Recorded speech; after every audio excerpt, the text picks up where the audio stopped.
Guys, I think so. Go back. Go back. Go back. Everyone. Go down. Go down.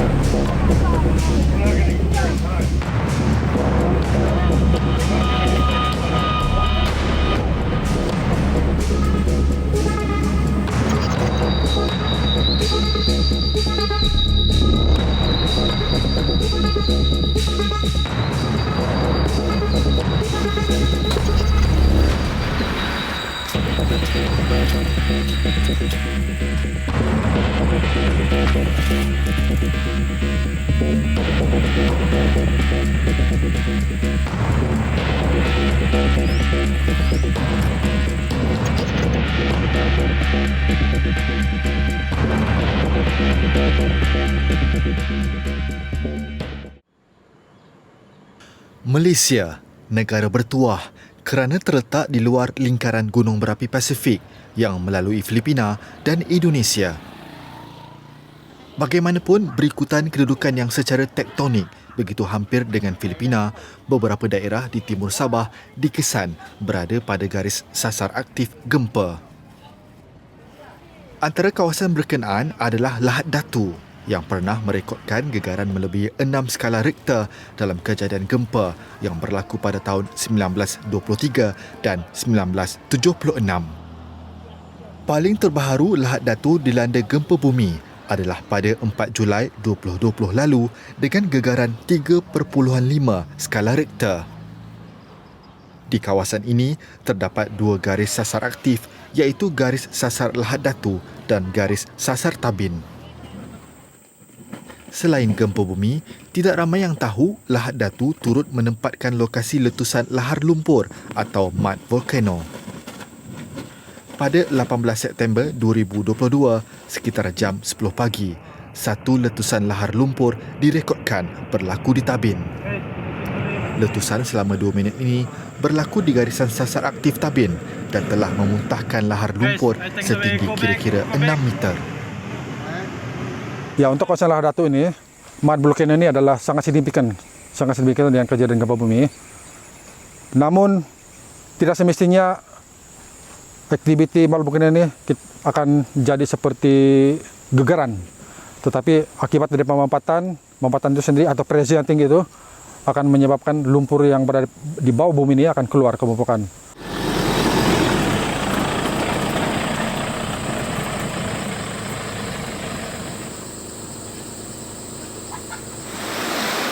Taman Hidupan Liar Tabin, di mana letusan itu berlaku, terletak kira-kira 50 km atau 1 jam 45 minit perjalanan dari bandar Lahad Datu. Taman ini adalah kawasan yang menjadi tumpuan utama pelancong dalam dan luar negara yang berkunjung ke sini. Selain keindahan alam semula jadinya, Tabin juga menjadi pilihan pelancong berikutan kepelbagaian flora dan fauna. Antara yang sering dapat disaksikan pelbagai spesies monyet termasuk orangutan dan juga burung enggang.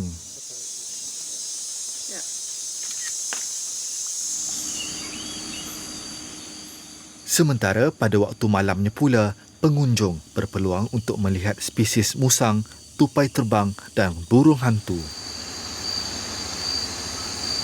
Oh yeah, we saw a lot of animals, like the orangutan and the gibbon. We saw some scorpions, different kind of civet cat. So it's a great experience. Maldin Mardin berusia 45 tahun, seorang pemandu pelancong yang berkhidmat di Taman Hidupan Liar Tabin ini. Bapa kepada 5 orang anak ini memulakan kerjayanya pada tahun 2008. Dengan pengalaman kerja selama 15 tahun, telah membolehkan Mardin mengesan lokasi haiwan liar sering bertandang. Tetapi dia tidak pernah menjangka bahawa suatu hari dia akan membawa pelancong menyaksikan satu fenomena alam yang luar biasa. Pada hari berlakunya letusan, Maldin sedang membawa sekumpulan pelancong dari Amerika Syarikat ke kawasan lazim beliau mencari burung liar. Ketika berada di puncak menara tinjau, kumpulannya dikejutkan dengan satu letupan kuat. Pada jam 10 pagi, kami datang di kawasan mud volcano untuk bird watching, dan selepas itu kami naik di tower untuk melihat spesies burung seperti hornbill. Dan selepas itu kami melihat kawasan mud volcano, dia punya eruption, dia keluar dan selepas itu dia meletup. Guys, I think so we go back. Go back. Kami turun ke bawah untuk menyelamatkan diri kepada para pelancong, takut bila ada kejadian. Dan selepas itu kami turun di bawah dan kami coba sentuh mud. Dia tidak panas ya, dia sejuk. Ya. Ini adalah letusan yang ketiga berlaku di gunung berapi lumpur ini. Difahamkan ia pernah meletus pada 2014 dan 2019 lalu. Bagaimanapun, letusan pada 18 September tahun ini dikatakan yang terkuat pernah berlaku. Letusan itu telah menjadikan kawasan kubah gunung berapi lumpur ini membesar 2,5 kali ganda dari saiz asal. Kini, ia bersaiz 140 meter panjang dan 95 meter lebar. Manakala, ketinggiannya masih belum dapat disahkan kerana timbunan lumpur ini masih lembut dan amat berbahaya jika didaki.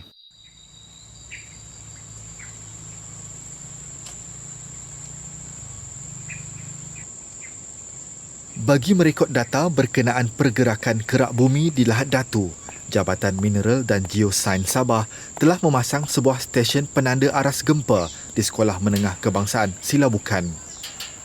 Sebuah lagi stesen aktif seperti ini turut dibina di Silam yang juga dalam daerah Lahad Datu. Kedua-dua stesen ini boleh mengambil data secara real time dan menghantarnya terus ke server di Ibu Pejabat Jabatan di Kota Kinabalu. Berikutan kejadian letusan itu, sekumpulan petugas dari jabatan berkenaan yang diketuai penolong pengarah dan juga ahli geologi Bailon Golutin telah ke Lahad Datu untuk melakukan kajian yang lebih mendalam. Dan kalau kita lihat daripada rekod gempa yang terdahulu menunjukkan kawasan sesar Lahad Datu dan juga sesar Tabin yang berada di utara Lahad Datu ini merupakan banyak titik-titik gempa yang terletak berhampiran dengan kawasan sesar Lahad Datu dan juga sesar Tabin.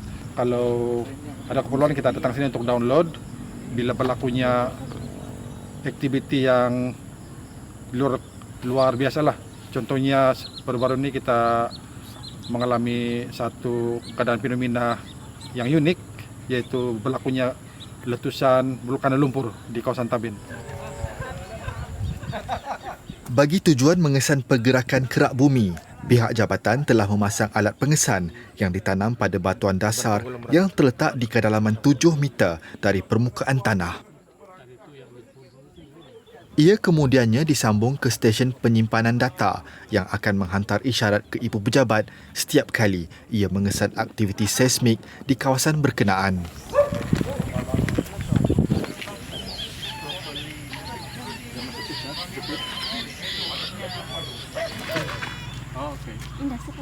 Selain memuat turun data stesen pengesan aktif, petugas terbabit juga mengambil data dari stesen pasif yang terdapat di sini.